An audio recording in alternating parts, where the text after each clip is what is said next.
ஆமென், ஹல்லேலூயா. வேதத்தை எடுத்துக்கொள்ளும். யோசுவாவின் புஸ்தகம் 6வது அதிகாரம், அதனுடைய 1-2 வசனங்களை வாசிக்க கேட்கலாம். யோசுவா 6வது அதிகாரம் 1-2 வசனங்கள். எரிகோ இஸ்ரவேல் புத்திரருக்கு முன்பாக அடைக்கப்பட்டிருந்தது. ஒருவரும் வெளியே போகவும் இல்லை, ஒருவரும் உள்ளே வரவும் இல்லை. கர்த்தர் யோசுவாவை நோக்கி இதோ எரிகோவையும் அதின் ராஜாவையும் யுத்த வீரரையும் உன் கையில் ஒப்பு கொடுத்தேன். போன வார செய்தியின் தொடர்ச்சியை தான் இந்த நாளிலும் கர்த்தர் பேசும்படி சிந்தையிலே கொண்டு வந்தார். எரிகோவுக்கு வெளியிலிருந்து யோசுவா தன் கண்களை ஏறெடுத்து பார்க்கிறான். எரிகோவை பிடிக்க வேண்டும், எரிகோவை சுதந்தரிக்க வேண்டும். அதற்காக தன் ஜனத்தை எல்லாம் ஆயத்தப்படுத்தி யோர்தானை கடந்து இப்பொழுது கண்களை ஏறெடுத்து பார்க்கும்போது கையிலே உருவின பட்டயத்தை உடைய கர்த்தருடைய தூதனானவர் வந்து நிற்கிறார். யோசுவா கேட்கிறார், நீர் எங்களை சார்ந்தவரோ எங்கள் சத்துருக்களை சேர்ந்தவரோ என்று. அப்பொழுது கர்த்தர் சொல்லுகிறார், அல்ல, நான் கர்த்தருடைய சேனையின் அதிபதியாய் இப்பொழுது வந்தேன் என்றான். இப்படி அவர் சொன்னதும் யோசுவா பாதத்திலே பணிந்து, ஆண்டவர் அடியனுக்கு சொல்வது என்ன, சொல்லும் அடியேன் கேட்கிறேன். அப்பொழுது கர்த்தர் சொல்லுகிறார், நீ நிற்கிற இடம் பரிசுத்த பூமி, உன் பாதரட்சைகளை கழற்றி போடு. யோசுவா அப்படியே செய்தான். எப்பொழுது யோசுவா அர்ப்பணிக்கிறானோ, ஒரு அர்ப்பணிக்கிறவனின் அடையாளம் என்ன தெரியுமா? அப்படியே செய்வது. ஆமே, அர்ப்பணிக்கிறவனுடைய அடையாளம் என்ன தெரியுமா? ஆண்டவர் தன்னிடத்தில் சொல்லுகிறதை அப்படியே செய்வது. ஆமே, அப்படியே ஒருவனால செய்ய முடியலன்னா அவன் இன்னும் தன்னை முழுமையாக அர்ப்பணிக்கவில்லை என்று அர்த்தம். கர்த்தர் சொன்னதுனால நான் அர்ப்பணித்தேன், ஆண்டவர் என்னோடு பேசினதுனால இதை செய்தேன். இது நிமித்தம் சிலர் நிந்திக்கலாம், சிலர் ஒதுக்கலாம், சிலர் வெறுக்கலாம், சிலர் தூஷணமான வார்த்தைகளால் காயப்படுத்தலாம், சிலர் முகாந்திரம் இல்லாமல் பகைக்கலாம். இதுதான் ஒரு தேவ பிள்ளை கர்த்தருக்காய் நிற்கும் போது உலகத்தால் கிடைக்கப்படுகிறது. ஆனாலும் இவைகளெல்லாம் கொஞ்ச காலம் என்று கர்த்தர் சொல்லுகிறார். இக்காலத்து பாடுகள் இனி வெளிப்பட போகும் மகிமைக்கு ஒப்பானது அல்ல. ஹல்லேலூயா. சொல்லும் ஆண்டவரே. யோசுவா அப்படியே செய்கிறான். இப்பொழுது கர்த்தர் யோசுவாவோடு பேச ஆரம்பிக்கிறார். என்ன சொல்லுகிறார் என்றால், எரிகோவையும் ஆமென் அதன் ராஜாவையும் யுத்த வீரரையும் உன் கையிலே ஒப்பு கொடுத்தேன் என்கிறார். அவர் இப்படி சொல்லும் போது எரிகோவனுடைய நிலை எப்படிப்பட்டதா இருந்ததா? அந்த 1வது வசனத்தை ஒரு விசை கூட வாசியுங்கள். எரிகோ இஸ்ரவேல் புத்திரருக்கு முன்பாக அடைக்கப்பட்டிருந்தது, ஒருவரும் வெளியே போகவும் இல்லை, ஒருவரும் உள்ளே வரவும் இல்லை. எரிகோவனுடைய அப்போதைய நிலை எப்படி இருக்குதுன்னா, அந்த வாசல் அடைக்கப்பட்டு இருந்தது. ஒருத்தருக்கும் உள்ள போகவும் முடியாது, வெளியே வரவும் முடியாது. இதுதான் எரிகோவனுடைய நிலை. இப்படிப்பட்ட சூழ்நிலையில கர்த்தருடைய வார்த்தை எப்படி இருக்கிறது என்றால், நான் அதை ஒப்பு கொடுத்தேன் என்று. ஒரு தேவ பிள்ளை இந்த இடத்துல எரிகோவின் வாசலையோ எரிகோவின் சூழ்நிலையோ பார்த்தால் உண்மையிலே நம்ப முடியாது. ஆனால் நாம் எதை மட்டும் பார்க்க வேண்டும் தெரியுமா? உருவின பட்டயத்தை உடைய கர்த்தர் வாயிலிருந்து புறப்பட்ட வார்த்தையை மட்டும் பார்க்க வேண்டும். அர்ப்பணிக்கிறவனுக்கு காதுகளிலே கர்த்தர் தம்முடைய வார்த்தையை முழங்க பண்ணுகிறார். ஆனா வார்த்தை வெளிப்படும் போது இருக்கிற சூழ்நிலையோ அதற்கு அப்படியே எதிரான சூழ்நிலை. நன்றாய் புரிந்து கொள்ளுங்கள். ஆபிரகாமை குறித்து சொல்லப்பட்டது அதுதான். நம்புவதற்கு ஏதுவல்லாதிருந்தோம், நம்புவதற்கு ஏதுவாய் ஒன்றுமே கிடையாது. ஆனால் சொல்லுகிறது யார் என்று பார்க்க வேண்டும். ஆமென், நான் ஒப்பு கொடுத்தேன் என்று சொல்லுகிறார். அவர் யார் தெரியுமா? ஆமென், மீகா 2:13 சொல்லப்பட்டிருக்கிறது, தடைகளை தகர்க்கிறவர், அவர்களுக்கு முன்பாக நடந்து போகிறார். தடைகளை தகர்க்க ஆண்டவர் பெருசா ஒண்ணுமே செய்யலங்க. ஆமென், அவர் சும்மா நடந்து போனாலே போதும். எத்தனை பேர் ஆமென் சொல்றீங்க? என் முன்னாடி திறக்கப்படாத வாசல் திறக்கப்பட, அடைக்கப்பட்டிருக்கிற எரிகோ கீழே விழ என் ஆண்டவர் வேற ஒண்ணு செய்ய வேண்டாம். எனக்கு முன்பாக நடந்து போனாலே போதும், நடந்து போனாலே போதும். சங்கீதம் 68 அதனுடைய 7-8 வசனங்களில் இப்படி சொல்லப்பட்டிருக்கிறது. 68வது சங்கீதம் 7-8 வசனங்கள். தேவனே ஜனங்களுக்கு முன்னே சென்று அவாந்தர வழியிலே நடந்து வருகையில் தேவனே, அந்த வசனத்தை ஒரு விசை கூட, தேவனே நீர் உம்முடைய ஜனங்களுக்கு முன்னே சென்று அவாந்தர வழியிலே நடந்து வருகையில் பூமி அதிர்ந்தது. தேவனாகி உமக்கு முன்பாக வானமும் பொழிந்தது. அவர் நடந்தா போதும், அவர் நடந்தா போதும். எனக்கு முன்னாக அவர் நடக்கிறார், நான் உனக்கு முன்னே போய். சில நேரத்தில் நம்ம கூடவே நடக்கிறவர் சில நேரத்தில் சொல்லுவார், நான் ஃப்ரெண்ட்ல போறேன் பார், நான் ஃப்ரெண்ட்ல போறேன், நான் போறேன், நீ வந்து பாரு என்ன நடக்குது பாரு. யோபுவின் வாழ்க்கையில ஆமென், அடைக்கப்பட்ட அத்தனை வாசல்களும் திறக்கப்பட காரணம் என்ன? வானம் அவன் மேல் ஆசீர்வாதத்தை பொழிய காரணம் என்ன? அவன் சொல்லுகிறான், என் கால்கள் அவர் அடிகளை பற்றி பிடித்தது. அதன் அர்த்தம் என்ன? இந்த பாதையிலே நான் நடப்பதற்கு முன்னதாக என் ஆண்டவர் எனக்கு முன்னே நடந்திருக்கிறார், நடந்திருக்கிறார். எனக்கு இது போதும்பா, இந்த பாதை நீங்க எனக்கு முன்னாடி போங்க ஆண்டவரே. கர்த்தர் சொல்லுகிறார், நான் கொடுத்துட்டேன் யோசுவாவே. ஆமென். தூரத்திலிருந்து பார்க்கும்போது அந்த வாசல் அடைக்கப்பட்டிருக்கிறது, நீ கிட்ட போகும்போது அது திறக்கப்பட்டிருக்கும். ஆமென். அல்லது அது தாழ்பாள்கள் ஆமென் திறக்கப்பட்டிருக்கும், நீ தள்ளுனா போதும். எப்படி ஆண்டவர் இது சாத்தியாகும்? நான் ஃப்ரெண்ட்ல போறேன், நான் ஃப்ரெண்ட்ல போறேன். ஆமென், ஹல்லேலூயா. ஆமென். சில சவாலான சில கடினமான பாதையை ஃபேஸ் பண்ணலாம். ஆண்டவர், நாளைக்கு இன்னாரை போய் பார்க்க வேண்டி இருக்கிறது, என் பாதை சற்று கடினமா இருக்கிறது. ஒரு தேவ பிள்ளை நம்பிக்கை எதுவா இருக்கணும் தெரியுமா? ஆண்டவரே நீங்க முன்னாடி போங்க ஆண்டவரே, நீங்க முன்னாடி போங்க ஆண்டவரே, நீங்க முன்னாடி போங்க ஆண்டவரே. பிள்ளைக்காக அட்மிஷனுக்கு போறீங்களா? ஆண்டவர்கிட்ட கேளுங்க, நீங்க முன்னாடி போங்க ஆண்டவரே. போகும்போது எல்லாரும் சொல்லுவாங்க, அங்க உனக்கு அட்மிஷன் கிடைக்கவே. இப்படி எத்தனை அந்நிய சத்தங்களை கேட்டு கேட்டு கேட்டு கேட்டு தளர்ந்து வந்திருக்கிறோம். எந்த ஒரு காரியத்துக்கும் ஒரு தேவ பிள்ளைக்கு தெரியணும், அவர் நடந்து போனாலே போதும், அவருடைய பிரசனத்துல பர்வதங்கள் மெழுகு போல உருகுமா. பெரிய பர்வதமே நீ எம்மாத்திரம் செருபாபேலுக்கு முன்பாக சமபூமியாவாய். க்ளோரி. அவர் யார் தெரியுமா? ஒப்பு கொடுத்தேன் என்று சொன்னவர் யார் தெரியுமா? ஆமென், கர்த்தருடைய சேனையின் அதிபதியாய். அப்படி என்றால் ஒரு காரியம் இது தெளிவாய் தெரிகிறது. இந்த வார்த்தை என்பது ராஜாவின் வாயிலிருந்து புறப்பட்ட கட்டளை. ராஜாவின் வாயிலிருந்து ஒரு கட்டளை புறப்படுமானால் ஆமான் ஆனாலும் கொடுத்துதான் ஆகணும். மொர்தெகாய்க்கு அவனை சாகடிக்கிறது ஒரு தூக்கு மரத்தை ரெடி பண்ணிட்டு இருக்கிறான். இப்பொழுது ராஜா ஆமானை கூப்பிட்டு சொல்லுகிறான், ராஜாவை கனம் பண்ண விரும்புகிறவனுக்கு என்ன செய்யணும்? ஆமான் சொல்றான், ராஜாவே அவனை உங்க குதிரையில ஏற்றி உங்க வஸ்திரம் போட்டு கிரீடத்தை வச்சு எல்லா ஜனங்களும் காண அவனை சுற்றிட்டு கொண்டு வரணும். ஆமான் மனசுல எல்லாம் என்ன இருக்குன்னா, மொர்தெகாயை எப்படியாவது சாகடிக்கணும்.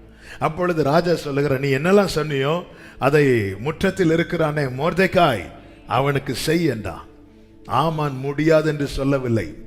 கர்த்தரிடத்துல சிங்காசனத்தில் வீற்றிருக்கிற ராஜாவினிடத்துல யாருக்குமே முடியாதுன்னு சொல்ல முடியாது. அதை தான் சொன்னேன்.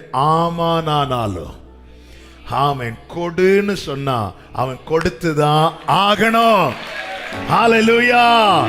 ஆமானானாலும் கொடுன்னு சொன்னா அவர் கொடுப்பதை எவனுக்கும் தடுக்கவும் முடியாது, பறிக்கவும் முடியாது. ஆமென். ஏசாயா 43வது அதிகாரம் 6வது வசனத்தில் இப்படி சொல்லப்பட்டிருக்கிறது, வடக்கை நோக்கி கொடு என்றும் தெற்கை நோக்கி அளந்தா. ஆண்டவர் யார் தெரியுமா? வடக்கை பார்த்து சொல்லுவார் கொடும்பார், தெற்கை பார்த்து சொல்லுவார் இனி வைத்திராதே, அதுக்கு மேல வைக்க முடியாது. ஆமா, ஆனாலும் கொடுன்னு சொன்னா சிலர் உங்க நன்மையெல்லாம் பறித்து வைத்திருக்கிறாங்க. எல்லாம் எவ்வளோ கேட்டு பார்த்தாச்சு நீங்க. ஆமென். கடந்த நாள்ல சிலரை சந்தித்து ஜெபிக்கும் போது சிலருடைய குறிப்பு என்னன்னா, அவங்க கஷ்டத்துல இவங்க உதவி இருக்கிறாங்க, ஆனா கொஞ்சம் அவங்களுக்கு எல்லாம் செட்டில் ஆனதும் இவங்கள்ட்ட வாங்கினதே மறந்து. ஆமா, இவங்களுக்கு வேற எந்த பேக்ரவுண்டு கிடையாது. அதை வச்சுதான் இவங்க வேற காரியங்களை பிளான் பண்ணணும், திட்டம் பண்ணணும். எவ்வளவு கேட்டு பார்த்தாச்சு, கிடைக்கல.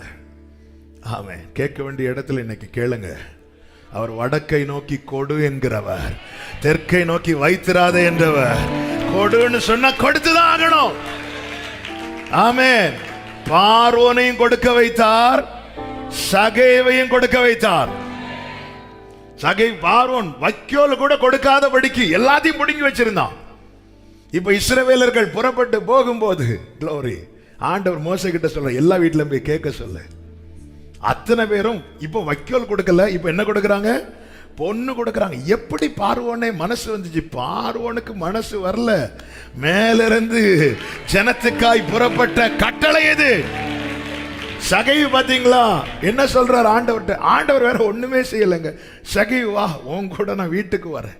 நடந்து போயிட்டே இருக்கிறார். அவ்வளவுதான். இன்னைக்கு முதல் ரேமாவே இதுதான். ஆண்டவரே இன்னைக்கு சும்மா அப்படியே நடந்து போயிட்டே இருந்தா போதும்பா. சகைவு நடந்து போயிட்டே இருக்கும்போது சொல்றான், ஆண்டவரே என் ஆஸ்தியில பாதிய நான் ஏழைகளுக்கு கொடுத்துறேன். யாருக்கிட்டையாவது நான் அநியாயமாய் வாங்கினது உண்டானால் நாலத்தனையாய் திருப்பி கொடுத்துறேன். வடக்கை நோக்கி கொடு என்று, தெற்கை நோக்கி வைத்திராதே என்று சொல்லுகிறவர் சொல்லுகிறார், உன் கையில் இதை ஒப்பு கொடுத்தேன். ஹல்லேலூயா. கொடுப்பேன்னு சொன்ன கொடுப்பார். ஆமென். தருவேன்னு சொன்னா தருவார். ஆமென். நீர் செய்வதை யாரால் தடுத்திடக்கூடும்? நீர் சொன்னதை யாரால் எதிர்த்திடக்கூடும்? நீர் செய்வதை யாரால் தடுத்திடக்கூடும்? நீர் சொன்னதை யாரால் எதிர்த்திடக்கூடும்? நீர் செய்வதை தடுப்பவன் இல்லை, சொன்னதை எதிர்ப்பவன் இல்லை. செய்வதை தடுப்பவன் இல்லை, சொன்னதை எதிர்ப்பவன் இல்லை. வல்லமை நிறைந்த வார்த்தையானவரே இயேசுவே, ஜீசஸ். என்னை உருவாக்கினீர் உந்தன் வார்த்தையா, என்னை உயிர்ப்பித்ததும் உந்தன் வார்த்தையா. ஆண்டவரே முன்னாடி வாசல் அடைக்கப்பட்டிருக்குப்பா, யாருக்கு உள்ள போக முடியாது. இது ராஜாவின் கட்டளை. அவர் கொடுப்பேன்னா கொடுத்துருவார், செய்வேன்னா செஞ்சிருவார், தருவேன்னா தந்துருவார். ஆமென். ஒருவருக்கு உள்ள போக முடியாது, யாருக்கு உள்ள போக முடியாது, உண்மைதான். ஆனா அவர் நடந்து போயிட்டார்னா உங்க முன்னாடி எது திறக்கப்பட முடியாம அடைக்கப்பட்டிருக்கிறது. இந்த இடத்துல ஒரு தேவ பிள்ளை எதை விரும்பணும்னா, உங்க பிரச்சனையை முன்னாக செல்லட்டும். தேவனே உந்தன் திரு சமூகம் என் முன்னே என்றும் இதை விரும்பணும். யோசுவா பார்க்கிறான், எரிகோவுக்கு வெளியிலிருந்து இந்த சம்பவங்கள்லாம் எங்க நடக்குதுன்னா எரிகோவுக்கு வெளியே இருந்து நடக்குது. இன்னும் கர்த்தர் சில நன்மைகளுக்கு வெளியே தான் நம்மை வைத்திருக்கிறார், சில ஆசீர்வாதங்களுக்கு வெளியே தான் வைத்திருக்கிறார். இங்கேதான் இந்த காரியங்கள் நடந்து கொண்டிருக்கிறது. அவனை வந்து சந்திக்கிறது, அவனை அர்ப்பணிக்க வைக்கிறது, அவனோடு பேசுகிறது, உனக்கு ஒப்பு கொடுத்தேன்னு சொல்றார். இது ராஜாவின் கட்டளை. இதை யாருக்கும் மாற்றவும் கூடாது, இதை யாருக்கும் மீறவும் கூடாது. ஹல்லேலூயா. சாலமோன் ஞானத்தை கேட்டான், கர்த்தர் தருவேன் என்றார். அவர் சொல்லியபடி 1 ராஜாக்கள் 5வது அதிகாரம் 12வது வசனத்தில் இப்படி சொல்லப்பட்டிருக்கிறது. 1 ராஜாக்கள் 5:12. கர்த்தர் சாலமோனுக்கு சொல்லி இருந்தபடி அவனுக்கு ஞானத்தை தந்தார். இதுதாங்க தேவன். அவர் சொல்லி இருந்தபடி, நான் கேட்டபடி எல்லாம் எனக்கு கிடைப்பது நான் கேட்கலாம். ஆனா தேவன் எப்படி கொடுப்பாராம்?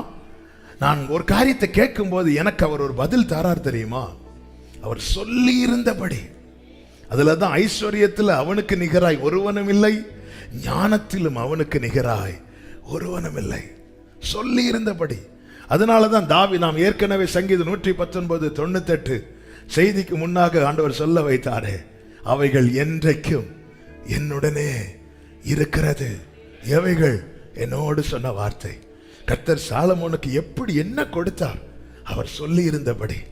ஆண்டவரே, இவனுக்கு இந்த சின்ன வயசுல இவ்வளவு ஐஸ்வர்யம் தேவை ஆண்டவரே, இவ்வளவு ஞானம் தேவை ஆண்டவர்னு கேட்ட ஆண்டவர் சொல்வார், நான் சொல்லிட்டேன். ஹல்லேலூயா. எசேக்கியா ராஜா சொல்றார், கர்த்தர் எனக்கு வாக்கு அருளினார், அந்த பிரகாரமே செய்தார். ஆமென். ஆண்டவர் சொல்லுகிறார், இதை நான் ஒப்பு கொடுத்தேன். உடனே யோசுவா ஓகே ஆண்டவரே, ஆமென் ஆண்டவரே சொல்லிட்டு எழும்பி போகல. இப்பொழுது கர்த்தர் என்ன செய்கிறார் தெரியுமா? அதை சுதந்தரிப்பதற்கான வழியை கர்த்தர் யோசுவாவுக்கு காண்பிக்கிறார். நல்லா புரிஞ்சுக்கோங்க, நாம் அடையும்படியான வாக்குத்தத்தை சொல்லுவதோடு அவர் நிறுத்த மாட்டார். அதை சுதந்தரிப்பதற்கான வழியையும் கர்த்தர் நமக்கு தெரிவிப்பார். அவர் ஆசீர்வாதத்தை கூறுகிறவர் மாத்திரமல்ல, அவருடைய நாமங்களில் ஒன்று என்ன தெரியுமா? ஆலோசனை கர்த்தர். நான் உனக்கு போதித்து நீ நடக்க வேண்டிய வழியை உனக்கு காட்டுவேன். பைபிள்ல அண்டர்லைன் வைத்து பண்ணி படிக்கிறது தப்பு கிடையாது. ஆனால் அதை தப்பாய் புரிந்து விடக்கூடாது. நான் சொல்லுகிற பைபிள்ல அண்டர்லைன் பண்ணி படிக்கிறது, நம்மோடு பேசுகிற வார்த்தைகளை லைன் பண்ணுவோம், அது தப்பு கிடையாது, தப்பே கிடையாது. ஆனால் அதை தப்பாய் புரிந்து கொள்ளக்கூடாது. என்ன தப்பா புரிந்து கொள்ளக்கூடாது? அதுக்கு மேலேயும் அதுக்கு கீழேயும் வேற யாருக்கோ இது மட்டும்தான், இது மட்டும்தான் இப்படி தப்பா? ஆமென். இதுல ஒன்றை கூட்டவும் கூடாது, குறைக்கவும் கூடாது. அதனாலதான் பைபிள்ல ஒன்றையும் ஒரு தேவ பிள்ளை ஸ்கிப் பண்ணாம வாசிக்கணும். ஆமென். என்னோடு பேசின வார்த்தையை நான் அண்டர்லைன் பண்ணி வைத்து அது எனக்கான ரேமாவாக எடுத்து வைப்பது தப்பே கிடையாது. அப்படி பண்ணுகிறவர்கள் தொடர்ந்து செய்யுங்கள். ஆனா அதே வேளையில அதுக்கு மேலே இருக்கிறதும் அதுக்கு கீழே இருக்கிறதும் அதுக்கு சைடில் இருக்கிறதும் யாரோ பாவம் அவங்களுக்கு ஆண்டவர் அப்படி மட்டும் நினைக்காதீங்க. இதை ஒப்பு கொடுத்தேன்னு சொன்னு என் ஆத்துமாவை போடுறதுக்குள்ள யோசுவா காணாம போகல. சிலர் அப்படிதான் எடுத்துக்கொள்ள படுகிறார்கள். யோசுவா வெயிட் பண்றான். ஆமே ஆமே இருக்கு, எரிகோ அங்க இருக்கு, பார்த்தாச்சு. யோசுவா எரிகோவுக்கு வெளியே இருக்கிறார், ரைட். இந்த எரிகோவுக்கு சுதந்தரிப்பதற்கான நன்மை யோசுவா, இதற்கு நடுவே இருக்கிற பாதை, அதில் எப்படி நடக்க வேண்டும், எப்படி செல்ல வேண்டும், எப்படி சுதந்தரிக்க வேண்டும், நல்லா புரிந்து கொள்ளுங்கள். ஒன்றை கர்த்தர் வாக்கு தருவார். ஆனா வாக்குத்தத்தம் பண்ணினதை கர்த்தர் யாரை சுதந்தரிக்க வைப்பார் தெரியுமா? எண்ணாகமம் 14:8 சொல்லப்பட்டிருக்கிறது. எண்ணாகமம் 14வது அதிகாரம் அதனுடைய 8வது வசனம். கர்த்தர் நம்மேல் பிரியமாயிருந்தால் அந்த தேசத்திலே நம்மை கொண்டு போய் பாலும் தேனும் ஓடுகிற அந்த தேசத்தை நமக்கு கொடுப்பார். நல்ல கவனிங்க, எகிப்திலிருந்து கொண்டு வரும்போது இப்படி சொல்லல, பாலும் தேனும் ஓடுகிற தேசத்தை கொடுப்பேன் மட்டும்தான் சொல்றார். ஆனா நடத்தி வரும் வழியிலே காலை சொல்லுகிறார். காலை அறிந்து கொண்ட காரியம், காலை புரிந்து கொண்ட காரியம் என்ன தெரியுமா? கர்த்தர் பிரியமா இருந்தால் தருவார். கர்த்தர் பிரியமா இருந்தால் தருவார். அதனாலதான் பைபிள் சொல்லுது, ஒருவனுடைய வழிகள் கர்த்தருக்கு பிரியமா இருந்தால் அவனுடைய சத்துருக்களும் அவனோடு சமாதானமாகும்படி. அப்ப தேவன் வழிகளை பார்க்கிறார், பாதைகளை பார்க்கிறார். வாக்குத்தத்தம் எல்லாருக்கும் கொடுக்கப்பட்டது. எகிப்திலே யோசுவா காலேப் காதுகளில் மட்டும் கேட்கப்படவில்லை, எல்லாருக்கும் கொடுக்கப்பட்டது. எல்லாரும் கேட்டாங்க. வனாந்திரத்திலே மடிந்த அத்தனை பேருக்கும் சேர்த்துதான் வாக்குத்தத்தம் கொடுக்கப்பட்டது. எல்லாருக்கும் சேர்த்து தான் கொடுக்கப்பட்டுச்சு. ஆமென். இப்பொழுது ஒன்றை புரிந்து கொண்டார்கள். ஏன் நிறைய பேர் சுதந்திரிக்காம போயிட்டாங்க? ஏன் அநேகருக்கு அது எட்டாமலே போயிட்டு? ஏன் கை கெட்டினது அநேகருக்கு வாய் கெட்டவில்லை? ஏன் அநேகர் பார்க்கிறதோட சரி அவங்களால் அதை பெற்றுக்கொள்ள முடியவில்லை? இங்கேதான் வேதம் காண்பிக்கிறது, கர்த்தர் பிரியமாயிருந்தால். ஜனவரி 1ஆம் தேதி வாக்குத்தத்தம் எல்லாருக்கும் சேர்த்து தான் சொல்லப்படுகிறது. ஒவ்வொரு மந்த் ப்ராமிஸ் வேர்ட், ஒவ்வொரு வீக், ஒவ்வொரு டே வாக்குத்தத்தம் இருக்கிறது. கிறிஸ்துவுக்குள் ஆம் என்றும் ஆமென் என்றும் தான் இருக்கிறது. இது அழியாது, இது ஒளியாது. ஆமென். சாராளின் கற்பம் செத்ததா இருக்கலாம், ஆனால் அதற்குள்ளே இருக்கிற வாக்குத்தத்தம் ஜீவனுள்ளதா இருக்கிறதுனால அந்த செத்த கற்பத்துக்குள்ளே ஒரு ஜீவனுள்ள ஈசாக்கை கர்த்தர், ஒரு தேவ பிள்ளை நம்பிக்கை இதுதான். சாராளின் கற்பம் தான் செத்தது, உள்ளே இருக்கிற வாக்குத்தத்தம் சாகல. ஹல்லேலூயா. நல்லா புரிஞ்சுக்கோங்க, நாம் உயிரோடு இருந்தாலும் நமக்குள்ள வார்த்தை இல்லைன்னா செத்ததுக்கு சமம். நம்முடைய சரீரம் செத்த நிலைமையில் இருந்தாலும் உள்ளே வார்த்தை இருக்குமானால், இந்த நம்பிக்கை இருந்ததுனால தான் யோபு சொல்லுகிறான், என் மீட்பர் உயிரோடு இருக்கிறார், அவரை நான் காண்பேன், அந்நிய கண்களால் அல்ல என் சொந்த கண்களால். யோபு உன்கிட்ட அப்படி என்ன இருக்கு யோபு? எனக்கு வேண்டிய ஆகாரத்தை பார்க்கிலும் அவருடைய வார்த்தையை நான் காத்துக்கொண்டேன். சாராளின் கற்பம் செத்ததுங்க, ஆனா அதுக்குள்ளதான் உயிருள்ள ஈசாக்கு கருவாய் தோன்றப்படுகிறான், வளருகிறான். கை வளருது, காலு வளருது, மூக்கு வளருது, கண்ணு வளருது. எங்க? செத்த கற்பத்துக்குள்ள. இந்த வார்த்தையினுடைய மேன்மையை பார்த்தீங்களா? அதனாலதான் ஒரு தேவ பிள்ளைக்கு இருக்கிற பரலோகம் கொடுக்கிற ஒரே நம்பிக்கை வார்த்தை. வார்த்தை அவ்வளவு ஆண்டவர், இனி எனக்கு முடியாது. ஆபிரகாம் சரீரம் செத்த நிலை, அதுதான் அவனுடைய நிலைமை. 100 வயசுல குழந்தை பிறந்ததும் ஆபிரகாம் பார்த்துட்டு கண்ண மூடல. அதுக்கப்புறம் 75 வருடம் ஆபிரகாம் உயிரோடு இருக்கிறான். தேவன் ஒரு நன்மை தருவது பார்த்து விட்டு போவதற்கல்ல, அதை அனுபவிப்பதற்கு. 175 வருடம் 100 வயசுல சரீரம் செத்த நிலைமையில் இருக்கிற ஒருவனுக்கு 175 வயது வரை வாழ்றதுக்கு வேண்டிய பலத்தை கொடுக்கிறார். அந்த பலத்தில் ஆபிரகாம் யாரோடு குடியிருந்தானா? ஆபிரகாம் கூடாரத்திலே ஈசாக்கோடும் யாக்கோபோடும், பிள்ளையோடு மட்டும் இல்ல, பேர பிள்ளையோடு இருக்கிறான். இந்த பலன் எங்க இருந்துங்க வந்துச்சு? கர்த்தர் கொடுத்த வாக்கு தத்தத்திலிருந்து, கர்த்தர் கொடுத்த வார்த்தை. நம்ம என்ன நினைக்கிறோம்? 100ஓட முடிஞ்சுன்னு. நம்ம எங்க முடியும் நினைக்கிறோமோ ஆண்டவர் சொல்றார், இனிதான்ப்பா இருக்குது. மோசே இனிதான் இருக்கு. மோசே மனுஷனுடைய ஆயுசு நாட்கள் 70, பலத்தின் மிகுதியினால 80. மோசே வா, உன்னை நான் அனுப்புறேன். ஆண்டவரை நான் போறதுக்கு தான், நானும் போறதுக்கு தான் ரெடியா இருக்கிறேன். உன்னை எகிப்துக்கு அனுப்புறேன்.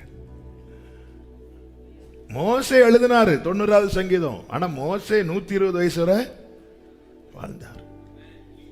எழுதுறதுல நீங்க வேணா 70, 80 இருந்துருங்க, நான் இன்னொரு 40 வருஷம். அதான் ஒரு வயசான பாட்டி சாக கிடக்குறாங்க. அவங்க பேரன் எங்க அப்பாவை ஜோமண்ண கூட்டிட்டு போறாப்புல. கூட்டிட்டு போய் அங்க போய் நிறுத்திட்டு, பாஸ்டர் கஷ்டம் இல்லாம ஆண்டவர் எடுத்துக்க ஜோமனுங்க. அவங்களுக்கு மூச்சுடவே முடியல. அவங்க இருக்கிற பலத்துல நீ வேணா போ. யார பேர பையனை பார்த்து, எனக்கு ஒன்னும் அவசரம் இல்லை, நீ வேணா போ, எனக்கு அவசரம் இல்லை. ஆமா, சுதந்திரிக்கணுங்க. சபை சுதந்திரிக்கணும். எப்பொழுது கேட்கிறது ஈஸி, சுதந்திரிக்கிறதுல தான் காரியம். காலையில் சொல்லுகிறான், கர்த்தர் நம்மேல் பிரியமாயிருந்தார். என் பிரியமே, என் பிரியமே. இதுதான் சபையை பார்த்து கர்த்தர் அழைக்க பயன்படுத்தும் வார்த்தைகளில் பிரதானமான வார்த்தைகளில் ஒன்று. என் பிரியமே, என் புறாவே, என் உத்தமியே, என் மனவாட்டியே. தானியேலை பார்த்து சொல்லுகிறார், நீ எனக்கு மிகவும் பிரியமானவன். பென்யமீனை குறித்து சொல்லப்பட்டிருக்கிறது, அவன் கர்த்தருக்கு பிரியமானவன். ஆண்டவராகிய இயேசு கிறிஸ்து ஞானஸ்நானம் பெற்று கரையேறின உடனே வானத்திலிருந்து சத்தம் வருகிறது, இவர் என்னுடைய நேசகுமாரன், இவரில் நான் பிரியமாய். இதுதான் நம்முடைய நோக்கம். எதுவா இருக்கணும் தெரியுமா? எதுக்காக பைபிள் படிக்கிறோம்? ஐயோ பைபிள் படிக்கலன்னா இன்னைக்கு இப்படி பயந்து படிக்கிறவங்க தான் நிறைய. அவங்க பைபிளை நேசிக்கவே முடியாது, அவங்க பைபிளை சுவாசிக்கவே முடியாது, அவங்களால பைபிள புரிந்து கொள்ளவே முடியாது. தாவீத மாதிரி படிக்கணும். ஆண்டவரே, உம்முடைய வேதத்தில் நான் எவ்வளவு பிரியமாயிருக்கிறேன், நாள் முழுவதும் அதியன் தியானம். அந்த தாவீதை குறித்து கர்த்தர் என்ன சொல்லுகிறார் தெரியுமா? என் இருதயத்துக்கு, என் இருதயத்துக்கு. ஆமென். நாள் முழுவதும் கர்த்தருடைய வேதத்துல பிரியமாயிருந்து இத கையில் எடுக்கணும். காலையில எழுந்ததும் இந்த பைபிளை எடுத்து வாசிக்கிறதுல இருக்கிற சந்தோஷம் இன்னைக்கு அப்படி முடியலன்னா, ஆமே, கர்த்தர் எல்லாம் பாப்பாருங்க. கூப்பிடும் போது சமீபமாய் வருகிறது ரைட்டு தான். ஆனா நினைவுகளை அவர் தூரத்திலிருந்தே அறிகிறாரா? நான் என்னதான் கதறி கூப்பிட்டாலும் என் சத்தத்தை கேட்பதற்கு முன்னமே அவர் என் நினைவுகளை அறிகிறார். தூரத்திலிருந்து என் நினைவுகளை அறிந்து அவர் தீர்மானிக்கிறார், இவன் கூப்பிடுறதுக்கு போகணுமா வேண்டாமா என்று. என்ன ஆண்டவரை உண்மையாய் நோக்கி கூப்பிடுகிறவர்களுக்கு சமீபமாய் இருக்கிறேன்னு சொல்றீங்க, நாங்க இவ்வளவு கத்துறோம் வரமாட்டேங்கிறீங்க. நீ கூப்பிடுறதுக்கு முன்னாடியே, ஆமே, நாத்தான் வேலே, பிலிப்பு உன்னை அழைக்கிறதுக்கு முன்னாடியே, நீ அத்தி மரத்துக்கு கீழே இருக்கும் போதே நான் உன்னை பார்த்தேன். ஹல்லேலூயா. ஆமே. சர்ச்சுக்குள்ள என்றானதும் அந்நிய பாஷை பேசிட்டு வந்து உட்கார்றது மட்டும் அவர் பார்க்க மாட்டார். அதான் அடிக்கடி சொல்லுகிற வார்த்தை, நாம் கூடும் போது வருகிறவர் அல்ல, நம் கூடவே வருகிறவர். நம்ம என்ன நினைக்கிறோம், ஆமீன் போட்டதும் நம்ம எப்படி வீட்டுக்கு போறோமோ அதே மாதிரி அவரும் போயிடுவார். நீ அடுத்த சண்டே காலையில் 6 மணிக்கு தான். நாம் கூடும்போது வருகிறவர் அல்ல, நம் கூடவே வருகிறவர். ஆமா. ஒரு தேவ மனிதர் இப்படி சொன்னார், கிறிஸ்து உனக்குள்ள இருக்கிறார் என்கிற நிச்சயம் இருக்குமானால் நீ அவரை எங்கெல்லாம் அழைத்து செல்லுகிறாய் என்பதை குறித்து கவனமாயிரு. கிறிஸ்து உனக்குள்ள இருக்கிறார் என்கிற நிச்சயம் இருக்குமானால் நீ அவரை எங்கெல்லாம் அழைத்து செல்லுகிறாய் என்பதை குறித்து கவனமாயிரு. இயேசுவை கூட்டிட்டு தியேட்டருக்கு போலாமா?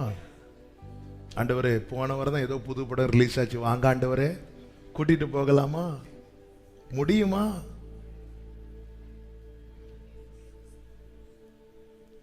துன்மார்க்கர் உட்காரும் இடத்துல இயேசுவை கூட்டிட்டு போய் உட்கார வைக்க முடியுமா? பரியாசக்காரர் உட்காரும் இடத்துல இயேசுவை கூட்டிட்டு போய் உட்கார வைக்க முடியுமா? உனக்குள் நம்முடைய கர்த்தர் பிரியமாயிருந்தால் கொடுப்பார். இன்னைக்கு சபைக்கு சொல்லப்படுகிற வார்த்தை இதுதான். வாக்கு தத்தம் உங்களுக்கு சொல்லியாச்சு. வாக்கு தத்தம் உங்களுக்கும் உங்கள் பிள்ளைகளுக்கும் அவருடைய இரத்தத்தினாலே வரவழைக்கப்பட்ட யாவருக்கும் என்று வேதம் தெளிவாய் சொல்லி தந்துவிட்டது. இதுல இருக்கிற வாக்கு தத்தங்கள் எல்லாம் எனக்கென்று எழுதப்பட்டு விட்டது. இனி இதுல இருக்கிற ஒவ்வொன்றையும் நான் சுதந்திரிக்கணும்னா கர்த்தர் தருகிற வார்த்தை, உன் மேல அவர் பிரியமா இருந்தாருன்னா தருவார். உன் மேல சுதந்திரிக்க விரும்புகிறவன் எதுல போக்கஸ் பண்ணுவான் தெரியுமா? அவரை பிரியப்படுத்துறதுல. நீங்க பிரியப்பட ஏதாவது நான் செய்யணும், நீங்க பிரியப்பட ஏதாவது நான் செய்யணும், இவன் சாதித்தான் என்று ஊர் சொல்ல என் கண்களை மூடணும், இவன் சாதித்தான் என்று ஊர் சொல்ல என் கண்களை மூடணும். நீங்க பிரியப்பட ஏதாவது நான் செய்யணும். இன்னைக்கு யாரை எல்லாமோ பிரியப்படுத்துறோம். புருஷனை பிரியப்படுத்துறோம், மனைவியை பிரியப்படுத்துறோம், பிள்ளைகளை பிரியப்படுத்துறோம், பாஸ்டர் ரொம்பவே பிரியப்படுத்துறோம். ஆனா ஹல்லேலூயா. ஓகே, இப்போ ஒரே ஒரு கேள்வி. உங்க வீட்டுக்கு இயேசு வந்துட்டார்னு வைங்களேன்,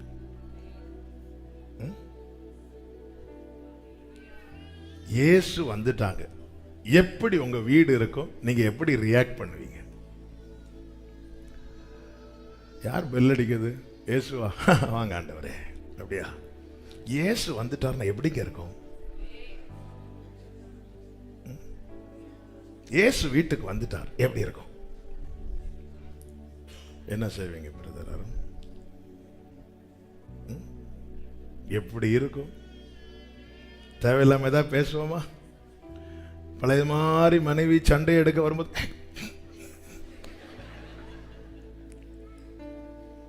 புருஷன் ஏதாவது பேச வரும்போது என்ன ஒண்ணு ஆகல, ஐயோ மனுஷா கொஞ்சம் சொல்லுவோமா இல்லையா? ஏங்க, அவர் மாம்சமாகி வந்தாருங்க, அவருக்கு அதே நிகரானவர் தானங்க ஆவியானவர். அவர் கூட தானே இருக்கிறார். ஏன் கனப்படுத்த மாட்டேங்கிறோம்? பிதாவாகிய தேவன் எப்படியோ அப்படியே தான் குமாரனாகிய கிறிஸ்து, குமாரனாகிய கிறிஸ்து எப்படியோ அப்படியே தானே பரிசுத்த ஆவியானவர். அவர் மாம்சமாகி வரல, இயேசு மாம்சமாகி வந்தார். ஆவியானவர் நம்மை தெரிந்தெடுத்து நமக்குள்ளே வாசம் பண்ணுகிறார். அப்ப ஒரு இயேசு வீட்டில் இருந்தா நம்ம என்னெல்லாம் செய்வோமோ அது ஆவியானவர் வாசம் பண்ணுகிற ஆலயம் அல்லவா? நாம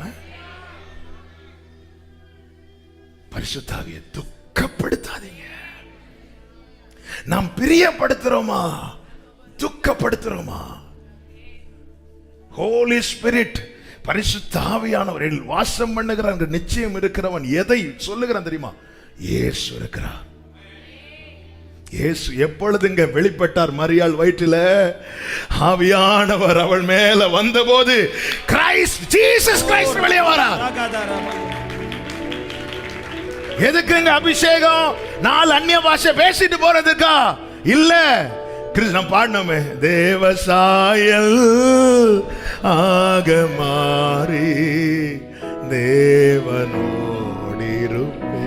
இதுக்கு தாங்க ஆவியானவர். ஏதோ 3வது பாட்டுல கொஞ்ச நேரம் அந்நிய பாஷை பேசிட்டு போறதுக்கு இல்ல. என்னுடைய பார்வை இயேசுவ மாதிரி என்னை பார்க்க வைக்கிறார், இயேசுவ மாதிரி என்னை சிந்திக்க வைக்கிறார், இயேசுவ மாதிரி என்னை செயல்பட வைக்கிறார், இயேசுவ மாதிரி என்னை நடக்க வைக்கிறார், இயேசுவ மாதிரி என்னை ஜெபிக்க வைக்கிறார், இயேசுவ மாதிரி ஜனங்களை நேசிக்க வைக்கிறார். அவர் வெளிப்படும் போது இயேசுவை போல என்னை மாற்றி ஷரபா கபலரா தோரமா சேரே. அந்த நாளும் நெருங்கிடுதே அதிவிரைவாய். ஆமென். அந்த நாளும்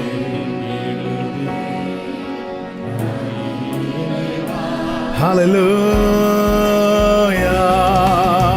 மண்ணின் சாயலை நான் அடைந்தே தம் விண்ணவர் சாயல் அடைவே.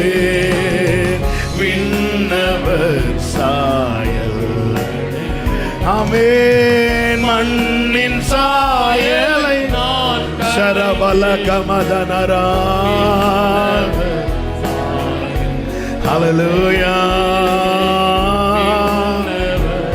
கைகளை உயர்த்தி சொல்லுவோமா? தேவசாயல், தேவசாயல் ஆக மாறி. சபையே, ஆண்டவரே, எல்லாரும் இந்த அனுபவத்தில் ஒருத்தர் கூட மிஸ் ஆக கூடாதுப்பா. ஒரு விஷயம் கூட கைகளை உயர்த்தி தேவசாயலாக மாறி, தேவசாயல் ஆக மாறி தேவனோடிருப்பே. நானும் தேவனோடு. ஆண்டவர்கிட்ட நாம கேள்வி கேட்கிறோம். ஆண்டவரை ஒப்பு கொடுத்தேன், தருவேன் தருவேன் சொன்னீங்களே, எங்க ஆண்டவரை தந்தீங்க? அதே கேள்வி ஆண்டவர் திருப்பி கேட்கிறார். எங்கப்பா நீ எனக்கு பிரியமா இருக்கிற? கர்த்தர் நம்மில் பிரியமா இருந்தால் தேசத்தில் நம்மை கொண்டு போய் ஆமென். நம்ம எல்லாம் என்ன காரணம் சொல்றோம்? அது என்ன வாசல் ஆண்டவரே. அந்த மனுஷர்லாம் ரொம்ப முரடானவங்க ஆண்டவரே. அவங்க இருக்கிறது வரைக்கும் ஏத்தியர் இருக்கிறாங்க, எபூசியர் இருக்கிறாங்க, கானானியர் இருக்கிறாங்க, ஏவியர் இருக்கிறாங்க, மற்ற எல்லாரும் இப்படி துர்ச்செய்தியை சொல்லிட்டு இருக்கும்போது காலேப் சொல்லுகிறார், ஒரு காரியத்தை நீங்க புரிஞ்சுக்கோங்க, கர்த்தர் நம்மில் பிரியமா இருந்தால் அவர் தருவார். நாம எதுல போக்கஸ் பண்ணணும்னா, நம்முடைய பார்வை, நம்முடைய சிந்தை, நம்முடைய வார்த்தை, நம்முடைய செய்கை, நம்முடைய நடக்கை, இதெல்லாம் கர்த்தருக்கு பிரியமா இருக்குதா? பிரியமா இருக்குதா?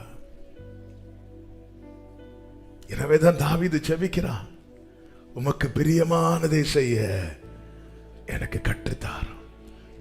ஜெபத்துக்கு பஞ்சம் இல்லைங்க. ஆமே, சர்ச்சில் அடிக்கடி ஜெபம் நடந்துட்டே இருக்குது.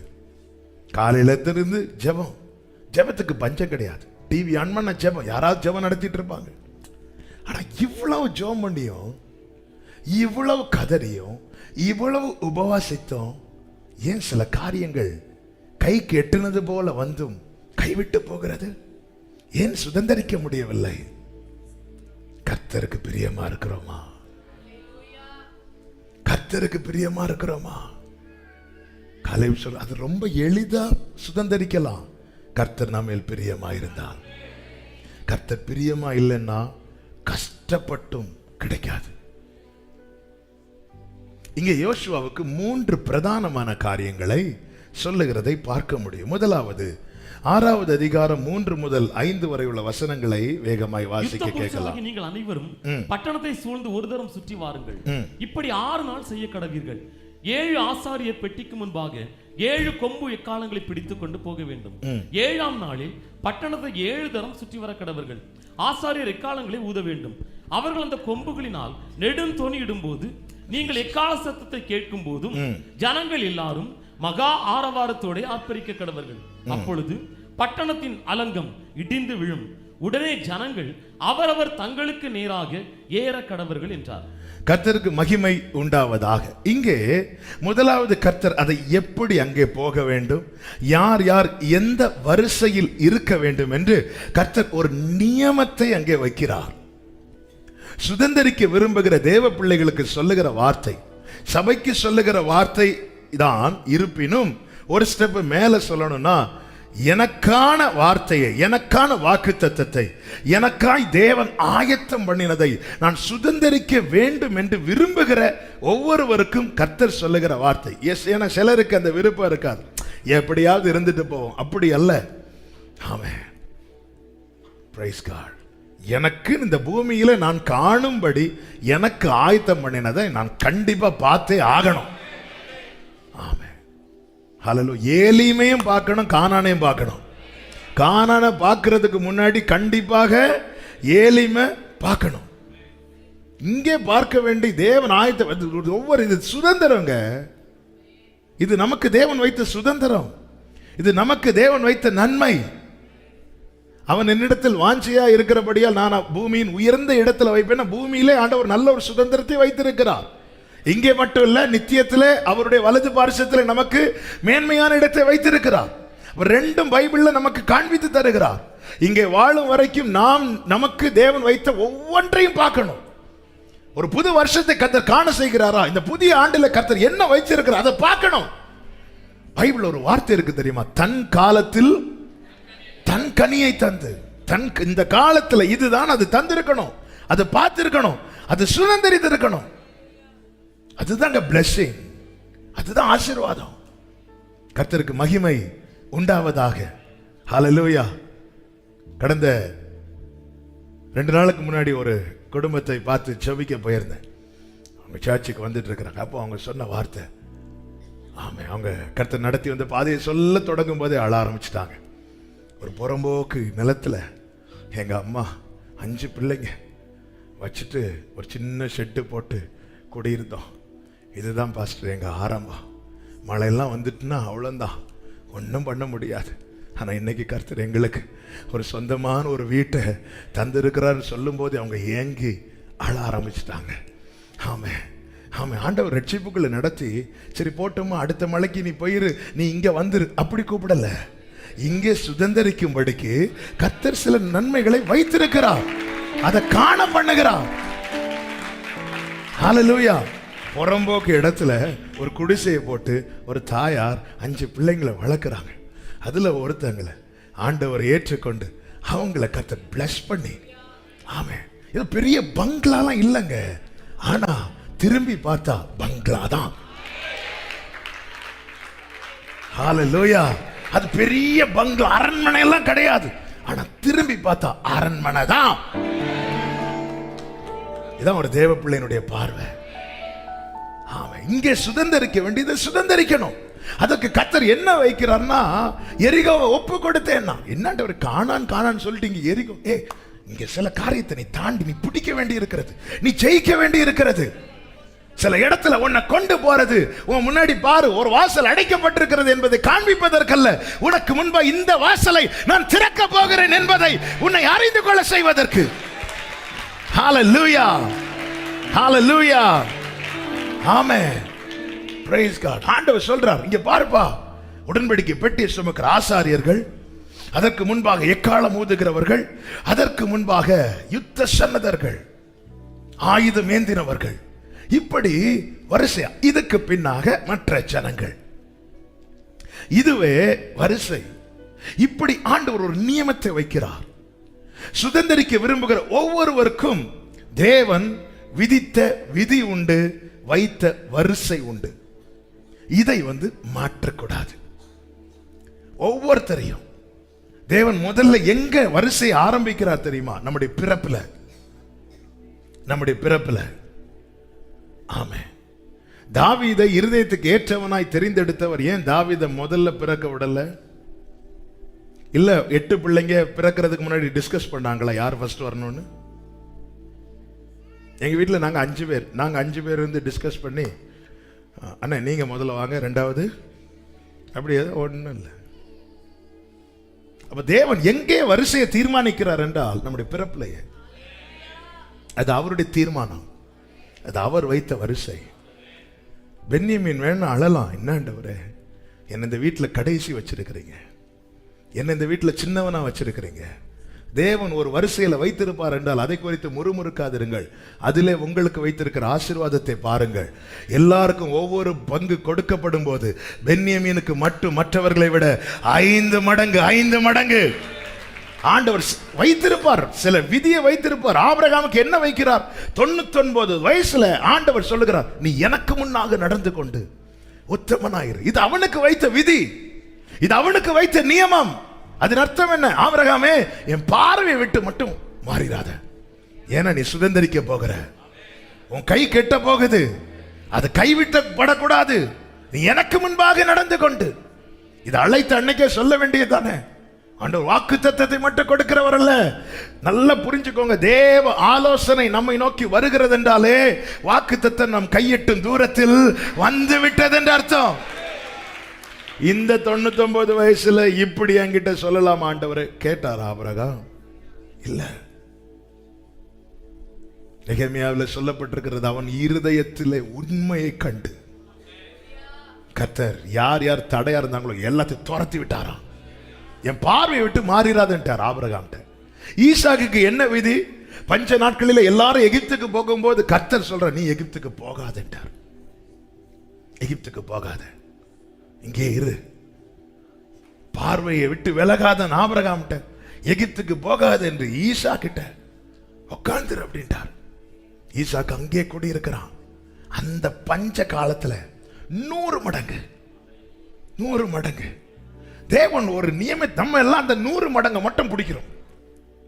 ஆண்டவர் ஈசாக்கு 100 மடங்கு கொடுத்தீங்களே, ஈசாக்கு ரெகோபாத்தை கொடுத்தீங்களே, அவனுக்கு வைத்த விதியை பார், அவனுக்கு வைத்த நியமத்தை பார். நீ எகிப்துக்கு எல்லாரும் போகிற வழியை நீ தெரிந்தெடுக்காதே என்று அர்த்தம். ஒரு பிரச்சனை வரும்போது எல்லாரும் எந்த வழியை தெரிந்தெடுக்கிறாங்களோ நீ அப்படி போகாதே. உனக்கு ஒத்தாசை வானத்தையும் பூமியை உண்டாக்கின கர்த்தரிடத்தில் தான் வரும். ஹalleluya, ஹalleluya. எல்லாரும் தெரிந்தெடுக்கிற வழி அல்ல.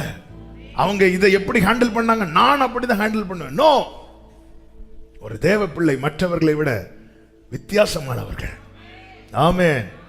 எங்கே தேவன் வைத்தாலும் அந்த வித்தியாசத்தை காட்டிட்டே இருக்கணும்.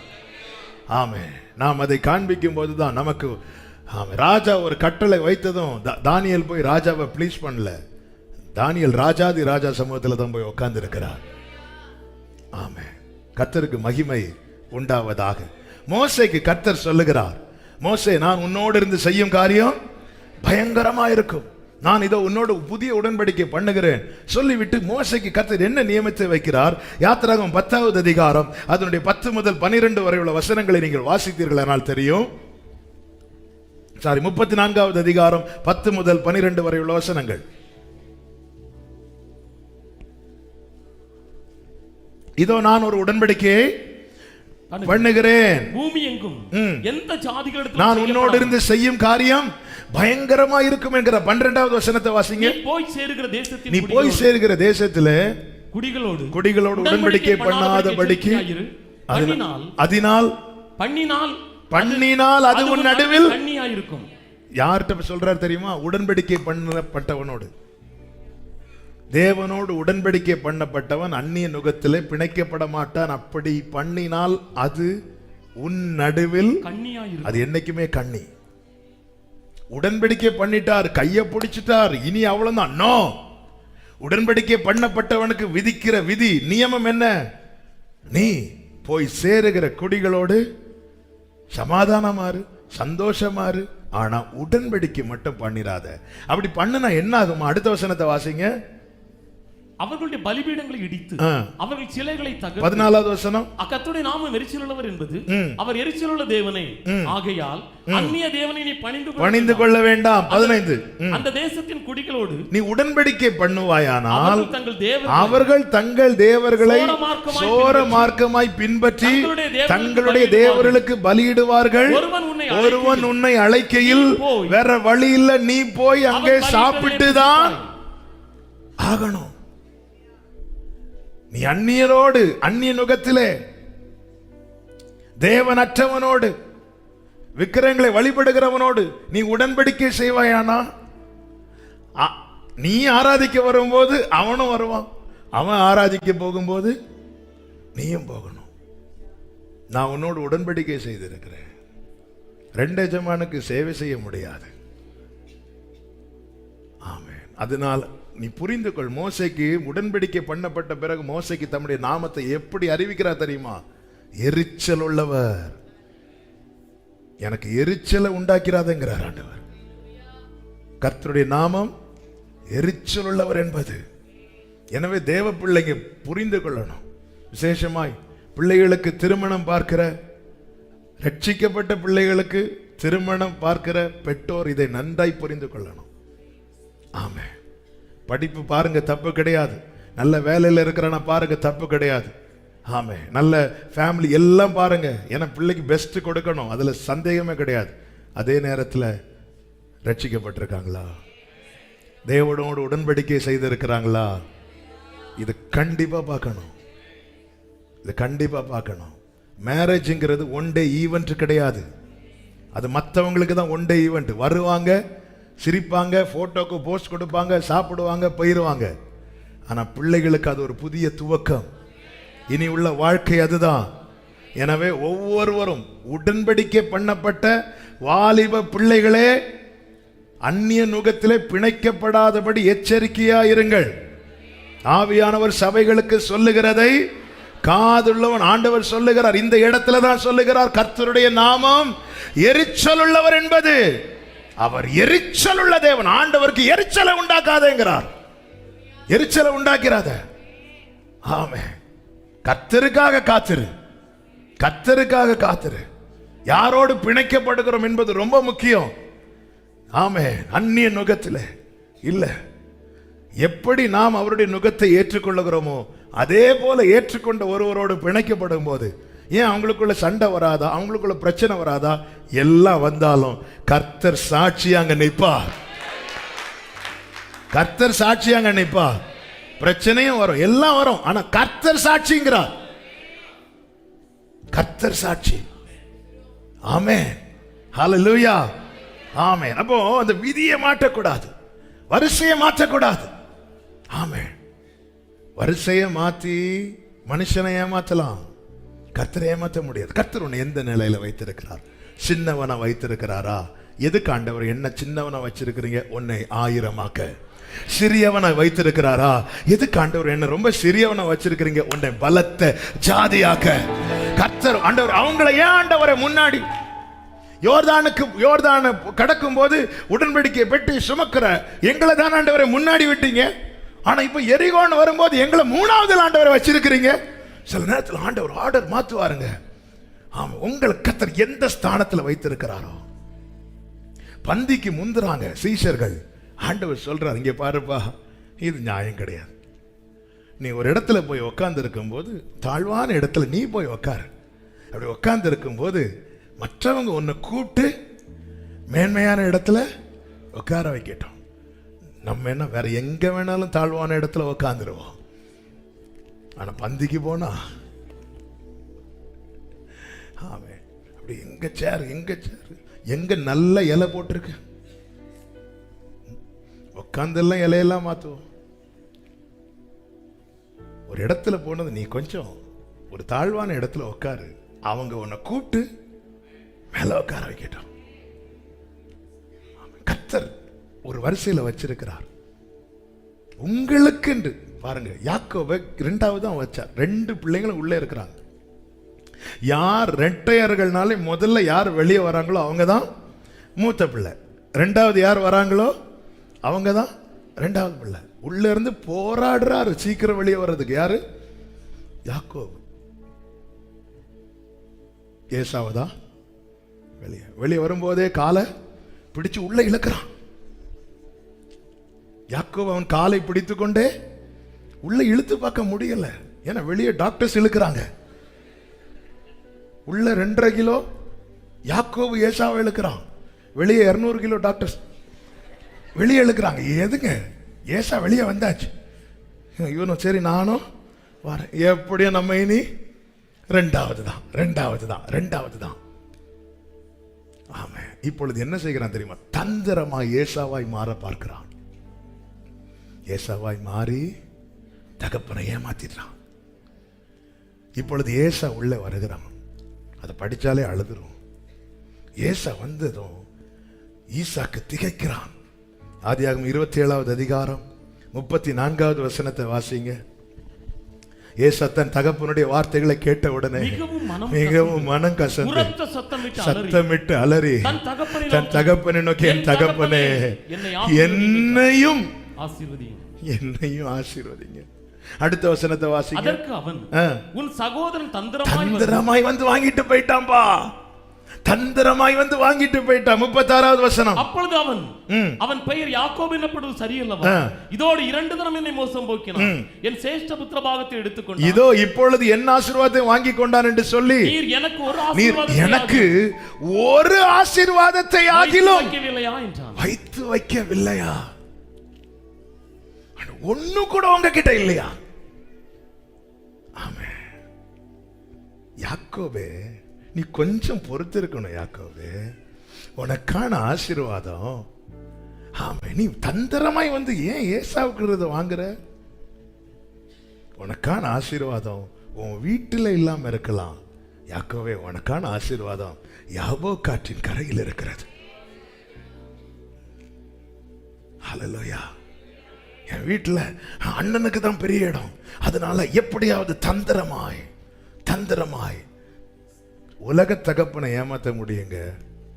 இப்படி தந்திரமால அவரை ஏமாத்த முடியாது. உனக்குன்னு வைத்திருக்கிறார். உனக்குன்னு வைக்கப்பட்ட ஆசீர்வாதம் என்னவென்று இப்பொழுது தெரியாது யாக்கோபே, பின் நாட்களில் அறிந்து கொள்வாய். என்ன? ஆபிரகாமின் தேவன், ஈசாக்கின் தேவன், இந்த வரிசையில உன் தேவனாய் அறியப்படுவது இது எவ்வளவு பெரிய பாக்கியம் தெரியுமா? நீ தந்திரமாய் வாங்கின ஆசீர்வாதத்தை விட இது எவ்வளவு மேன்மை தெரியுமா? உன்னை ஒரு வரிசையில வைத்திருக்கிறார்னா வெயிட் பண்ணு. இன்னொரு ஆளை அளவிடாத. தேவனை ஆராதிக்கிற தேவ பிள்ளைங்க இன்னொருத்தங்களை அள வச்சுட்டு அவங்க சாப்பிடக்கூடாது. உங்க சாப்பாடுல நீங்க கை வைக்கிறது இன்னொருத்தங்க வயிற்றுல அடிச்சுட்டு இருக்குமானால் ஆண்டவர் எங்க பிடிக்கணுமோ அங்க பிடிப்பார், எங்க தொடணுமோ அங்க தொடுவார். அவர் நீதி உள்ளவர். ஏசாவை வெறுத்தேன்னு சொல்லிட்டு அவனுக்கு தீங்கு செய்வாயோ? ஏசாவை அவர் வெறுக்கிறார் சொல்லிட்டு நீ அவனை அவமானப்படுத்துவாயோ?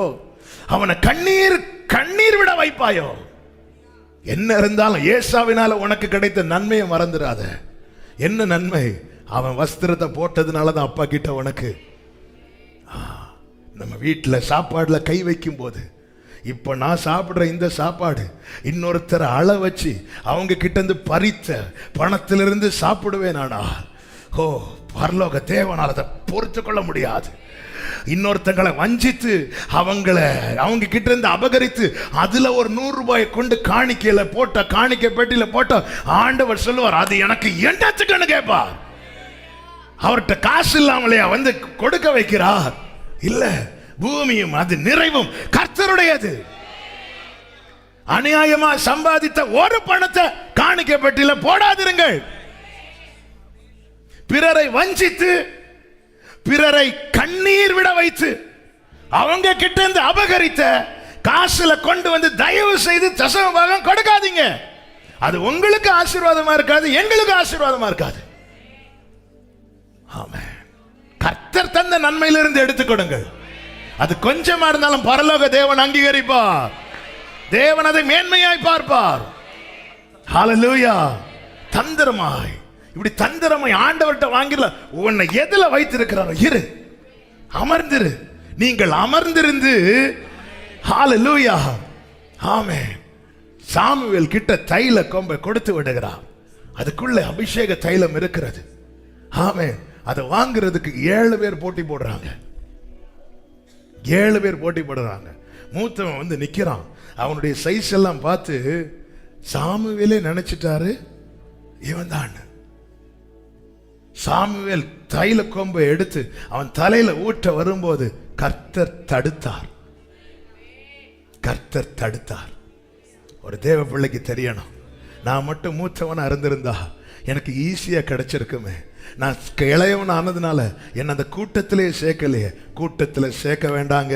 ஆனா உங்களுக்குரியதை இன்னொருத்தங்களுக்கு கொடுக்க கர்த்தர் அனுமதிக்க மாட்டார். தாவீது வந்ததும் சாமுவேல்ட்ட சொல்றார், வைத்திராதே என்றார். வடக்கை நோக்கி கொடு என்று சொல்லுகிறவர், தெற்கை நோக்கி வைத்திராதே என்றவர். 7 பேர் முன்னாடி நிக்கிறாங்க. பொதுவா ஒரு வீட்டில் ஆமென் அம்மா சாப்பாடு கொடுக்கறாங்கன்னு வச்சுக்கோங்களேன். 5 பிள்ளைங்களை உட்கார வச்சு, நாங்க 5 பிள்ளைங்க சாப்பாடு கொடுக்கறதா இருந்தா உருண்டை யாருக்கு தான் போகும்? மூத்த மகனுக்கு தான் போகும். இப்போ சிக்கன் வச்சு கொடுக்கறதா இருந்தா லெக் பீஸ் யாருக்கு தான் போகும்? கடைசி பையனுக்கு. அந்த மீதி ஆமென். இது உலகம் கொடுக்கிறது. ஆனா அவர் கொடுக்கிறது என்ன தெரியுமா? அவன் அவனுக்குரியது. தாவீது இந்த தைல கொம்புல கொஞ்சம் மூத்த பையனுக்கு, அடுத்து கொஞ்சம் 2வது பையனுக்கு, அடுத்து கொஞ்சம் இப்படி வந்தா உனக்கு மிச்சம் கிடைக்காதுன்னு அவருக்கு தெரியும். அதனால உனக்கானத உனக்கு மட்டும்தான் தருவார். ஆண்டவரே ஹல்லேலூயா, ஹல்லேலூயா. அது நமக்கானது. ஒரு வாட்டி ஆந்திரா பக்கத்துல, ஆந்திரா பக்கம் தான் நினைக்கிறேன்.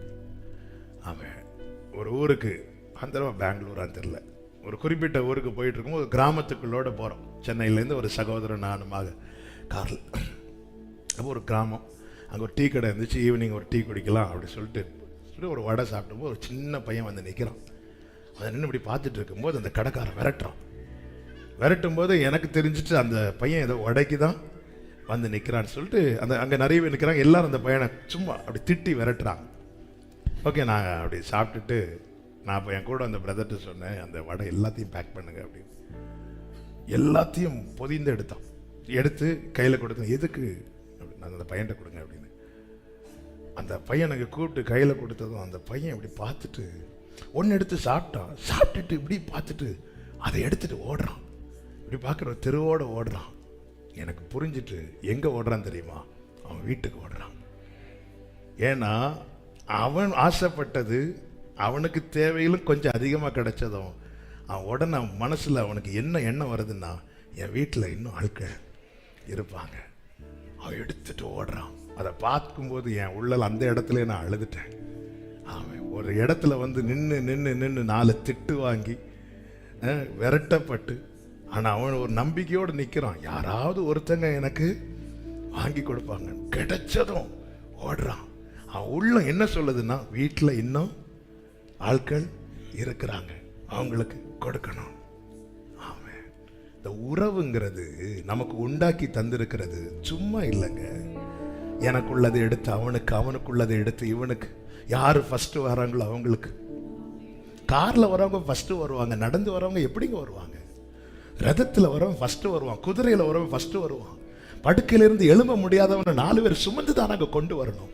ஒரு வீட்டுக்குள்ள ஒருவனை 4 பேர் சுமந்து கொண்டு வராங்க. அந்த 4 பேரை எத்தனை போன் பண்ணி கூட்டிருப்பான்னு தெரியாது. யாராவது வருவீங்களா? ஒரு ஆள் வந்திருப்பான், 2 பேர் வந்திருப்பான், 3 பேர் வந்திருப்பான், 4 பேர் வந்தாதான் சுமக்க முடியும். ஆனா அவனுக்கு தெரியும், அவருக்கு முன்னாடி நான் கொண்டு வைக்கப்பட்டா எனக்குரியத எனக்கு தருவார். உனக்குன்னு ஒரு வரிசையை வைத்திருக்கிறார். ஆண்டவர் சொல்லுவா, நீ கொஞ்சம் பின்னாடியே வா. ஆண்டவர் அவங்க எல்லாம் முந்துறாங்க, என் கூட படிச்சவங்க எல்லாம் வீடு கட்டிட்டாங்க. ஆண்டவர் என் கூட இருக்கிற சகோதரர்கள் சொந்த வீடு வச்சுட்டாங்க. பேக்ல வா, பின்னாடி வா, பின்னாடி வா. ஆண்டவர் இது நியமத்தை மாத்தாத, நான் உனக்கு ஒப்பு கொடுத்துட்டேன், இதை மட்டும் புரிஞ்சுக்கோ. என் கூட இருக்கிறவங்க எல்லாம் செட்டில் ஆயிட்டாங்க. ஆண்டவரே, என் கூட படிச்ச பிள்ளைங்க எல்லாம் மேரேஜ் ஆகி பிள்ளையும் பெத்துட்டு இருக்கிறாங்க. நான் என்ன வெயிட் பண்ணிட்டு இருக்கேன்? பின்னாடி வா, பின்னாடி வா. ஆமென். 3 பாயிண்ட்ல ஒன்னோட முடியுது. ஆமென். நியமத்தை மாத்தாத. ஆண்டவர், என்னை ஆண்டவர் இப்படி வச்சிருக்கிறீங்க. பவுல் சொல்றார், அப்போஸ்தலர் எல்லாரிலும் நான் எப்படி இருந்தேன் தெரியுமா? சிறியவனா. அந்த எல்லாரை விட படிச்சவன் யார் தெரியுமா? பவுல். திறமையானவன் யார் தெரியுமா? பவுல். நிறைய லாங்குவேஜ் தெரிஞ்சவன் யார் தெரியுமா? பவுல். ரோம குடியுரிமை உடையவன் யார் தெரியுமா? பவுல். ஆனா பவுல கர்த்தர் எந்த வரிசையில வச்சிருந்தார் தெரியுமா? சிறியவனா. எதுக்கு தெரியுமா? நிறைய கிருபை கொடுக்க, நிறைய கிருபை கொடுக்க, நிறைய கிருபை கொடுக்க, நிறைய. நீ ரொம்ப சின்னவனா இரு, உனக்கு நான் நிறைய கொடுப்பேன். பேதுரு 2 நிருபத்தை எழுதுறார். யோவான் ஒரு வெளிப்படுத்தின விசேஷம், ஒரு சுவிசேஷம், 3 நிருபம், மொத்தம் 5 புத்தகத்தை எழுதுறார். லூக்கா 2 எழுதுறார். லூக்கா சுவிசேஷம், அப்போஸ்தலர் நடவடிக்கைகள். மத்தேயு 1 எழுதுறார், மார்க் 1 எழுதுறார். யாக்கோபு, இயேசுவின் சகோதரர்களில் ஒருவனான யாக்கோபு ஒரு நிருபம் எழுதுறான். யூதா ஒரு நிருபம் எழுதுறான். இப்படி 2 எல்லாம் சிங்கிள் டிஜிட்ல போயிட்டு இருக்குது. தூண்களா எண்ணப்பட்டவர்களில் பேதுரு 2 நிருபம் தான். யோவான் 3, 2, 5 புத்தகம். ஆனா அந்த பவுல் சின்னவன் 14 புத்தகத்தை எழுதுறாரு. ஒரு வரிசையில வைத்திருக்கிறது நோக்கத்தை நீ அறிந்து கொள். ஆண்டவரே, அப்ப நான் இவ்வளவு படிச்சு எதுக்கு ஆண்டவரே? நான் காலேஜில் போய் படிச்சு எதுக்கு ஆண்டவரே? இதெல்லாம் படிச்சு எதுக்கு? உட்காரு, உட்காரு. உனக்கு ஒரு நியமத்தை வச்சிருக்கிறார், உனக்கு ஒரு வரிசையை வைத்திருக்கிறார். அதுல இரு, அதுல அமர்ந்திரு. ஏற்ற வேளையில் அவர் உங்களை உயர்த்தும்படிக்கு அவருடைய பலத்த கைக்குள்ளே அடங்கி இருக்க. ஜெபிக்கலாமா? இன்னைக்குள்ள வார்த்தை போதும் என்று நினைக்கிறேன். 2வது சர்வீஸ்ல ஆண்டவர் ஏவனா அடுத்த பாயிண்டும் ஓடும். இப்ப நம்ம முழங்கால் போட்டு நன்றியப்பா, நன்றியப்பா, நன்றியப்பா. அப்படி எழுப்பி நிற்கலாமா? சிலருக்கு ரொம்ப டைட்டா இருக்கிறீங்க, எனக்கு எழுப்பி நின்னா கொஞ்சம் வசதியா இருக்கும். அவர் நல்லவர், அவர் நல்லவர். ஹல்லேலூயா. என்னை விட்டு கொடுக்காதவர், என்னை நடத்துகின்றவர், என்னை பாதுகாப்பவர், என்னே சர் நீரே. என்னை விட்டு கொடுக்காதவர், என்னை பாதுகாப்பவர், என்னே சர் நீரே. நான் வழி மாறும் போது என் பாதுகாட்டி, என்னால் முடியாத போது என்னை தூக்கி நடத்தினீர். வழி மாறும் போது ஹல்லேலூயா. ஆமென். என்னை விட்டு கொடுக்காதவர், என்னை பாதுகாப்பவர், ஏசப்பா. என்னை விட்டு கொடுக்காதவர், என்னை பாதுகாப்பவர். சொல்லுமா? நான் தலை குனிந்த போது, நான் தலை குனிந்த போது என்னோடு கூட தலை குனிந்த இடத்திலே என் தலையை உயர்த்தினே.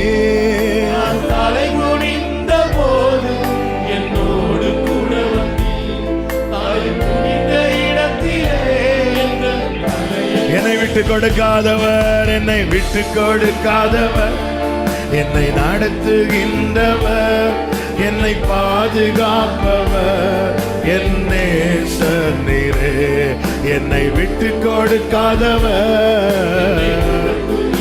ஹல்லேலூயா. ஆமென்.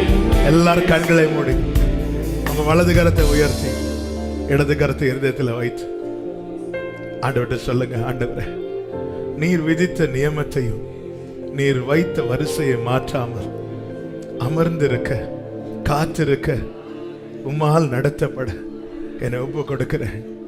என் வழிகள் உமக்கு பிரியமா இருக்கணும்பா, என் வாழ்க்கை உமக்கு பிரியமா இருக்கணும்பா. ஆண்டவரே, எனக்கு நீங்க வாக்கு தந்திருக்கிறீங்க, அதை நான் குடும்பமாய் சுதந்திரிக்க விரும்புகிறேன். எத்தனை பேர் அதை குடும்பமாய் சுதந்திரிக்க விரும்புறீங்க? அப்ப நான் குடும்பமாய் சுதந்திரிக்க விரும்புகிறேன். என் வழிகள் உமக்கு பிரியமாய் இருப்பதாக. ஆண்டவரே, என்னை சின்னவனா வைத்திருப்பதற்காய் ஸ்தோத்திரம்னு சொல்லுங்க. என்னை சிறியவனாய் வைத்திருப்பதற்காய் ஸ்தோத்திரம்னு சொல்லுங்க. என்னை கடைசியா வைத்திருப்பதற்காய் ஸ்தோத்திரம்னு சொல்லுங்க.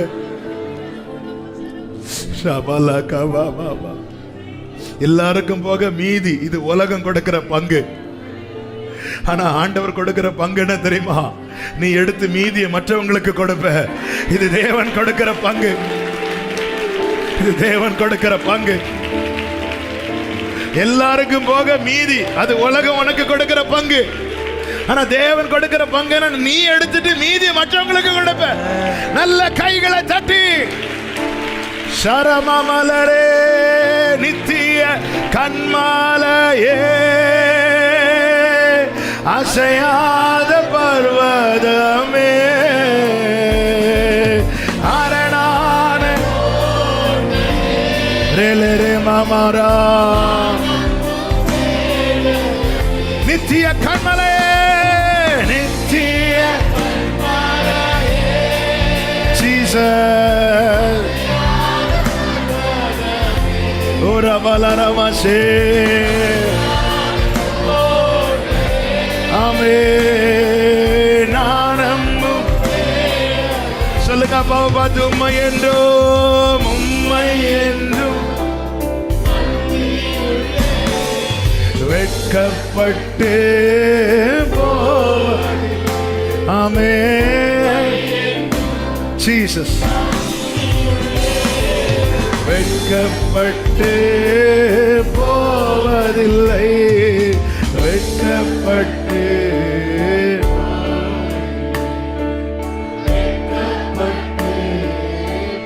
சொல்லுங்க. ஒரு 2 நிமிஷம் ஆண்டவர்கிட்ட பேசுவீங்களா? இப்போ ஆண்டவர் உங்களை எந்த நிலையில வச்சிருக்கிறாரோ அதற்காக ஸ்தோத்திரம் செலுத்துங்க. உங்க பின்னாடி வந்தவங்க எல்லாம் இப்ப உங்க முன்னாடி ஒருவேளை போகலாம். ஆனா அதை குறித்து நீங்க worry பண்ணாதீங்க. ஸ்தோத்திரம் பண்ணுங்க. நல்ல ஸ்தோத்திரம் பண்ணுங்க. மனசு வரட்டும். ஏன்னா கர்த்தர் என்ன இப்படி வச்சிருக்கிறா. கர்த்தர் என்னை வைத்திருக்கிறா. யோபு ஸ்தோத்திரம் சொன்னார் தெரியுமா? எல்லாம் இருந்த சூழ்நிலையில யோபுவை கர்த்தர் வைத்தார். ஒண்ணு இல்லாத நிலையில வைத்தார். யோபு என்ன சொன்னார் தெரியுமா? கர்த்தருடைய நாமத்திற்கு ஸ்தோத்திரம். ஸ்தோத்திரம்பா, ஸ்தோத்திரம்பா, ஸ்தோத்திரம்பா. நீங்க என்ன இப்படி வச்சிருப்பதன் காரணம் எனக்கு தெரியும்பா. எனக்கு நிறைய கிருபை தர விரும்புறீங்க ஆண்டவரே. எனக்கு நிறைய கிருபை தர விரும்புறீங்கப்பா. என் கண்மலையே என்னை கைவிட மாட்டீரே. நித்திய கண்மலையே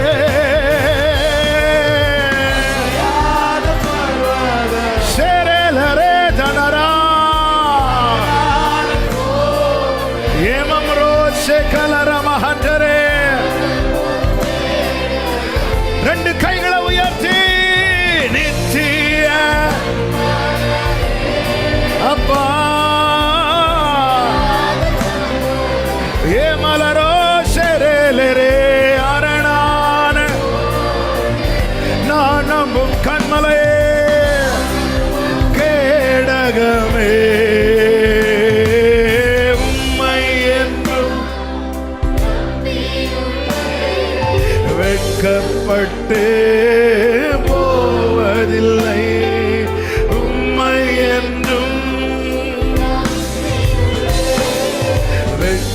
வெட்கப்பட்டு போவதில்லை, வெட்கப்பட்டு போவதில்லை, வெட்கப்பட்டு.